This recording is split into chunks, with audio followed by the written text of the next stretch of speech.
Have you noticed that since retirement, mealtime has just gotten plain strange?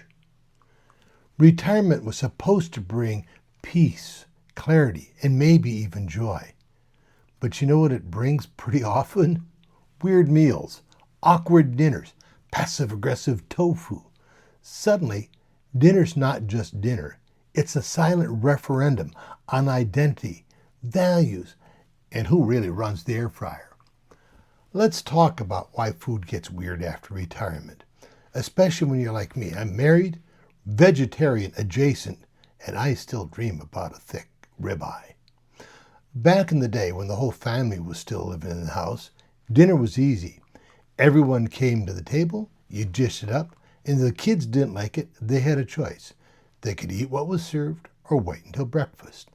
They had extensive palates before they were 10. But now, well, now I still eat meat. My wife is basically one leaf away from becoming a rabbit.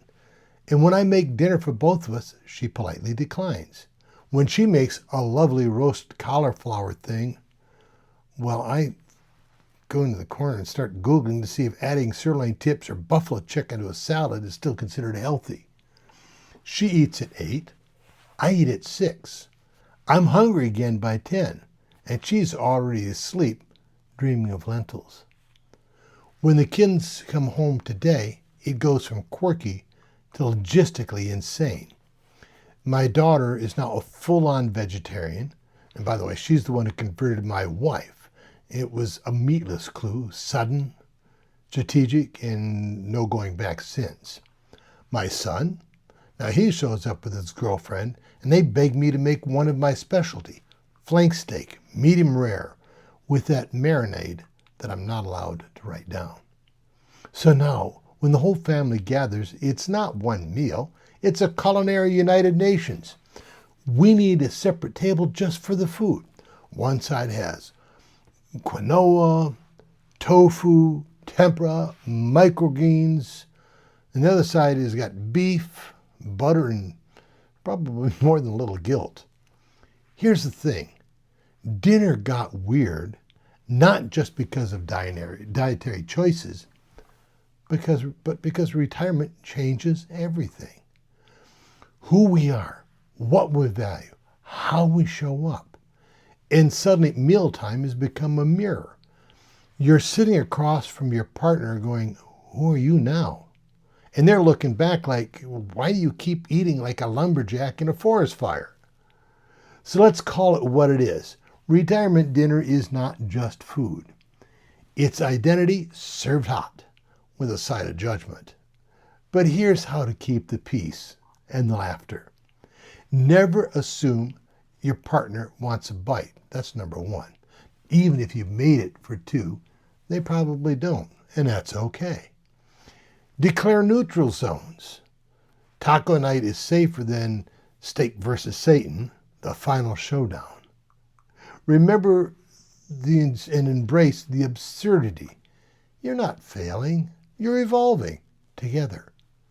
Even if that means sharing a meal in the same room while eating completely different foods, or eating at different times on separate plates in emotional silence.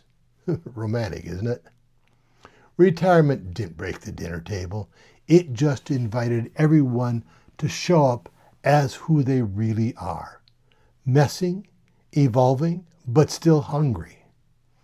And if that's not worth celebrating, at 2 separate times with 2 separate entrees, I don't know what is. If your dinner table's starting to feel like a sitcom, download my free gift. Dinner Table Decoder. How to talk about retirement without ruining the vibe. It's short, it's sweet, it's wildly useful. And it might just keep the quinoa from being weaponized. Now, you can get your free copy of the Dinner Table Decoder by simply typing the word dinner in the comment sections below. Just type DINNER in the comment section, and I will personally DM the Dinner Table Decoder directly to you. My name is John Hagerman. I'm the founder of Retirement Uprising. We're a movement of people like you who are committed to making our retirement years the best years of our lives.